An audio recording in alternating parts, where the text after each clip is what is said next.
सुख करता तूच दुःख हरता अवघ्या दिनांच्या नाथा बाप्पा मोरया रे बाप्पा मोरया रे चरणी ठेवी तो माथा बाप्पा मोरया रे बाप्पा मोरया रे चरणी ठेवी तो माथा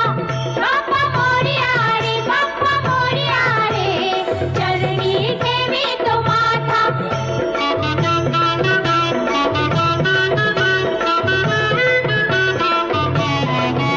पहा झाले पुरे एक वर्ष होतो वर्षान एकदा हर्ष गोड अन्नाचा होतो रे स्पर्श घ्यावा संसाराचा परामर्श पुऱ्या वर्षाची साऱ्या दुःखाची वाचावी कशी मी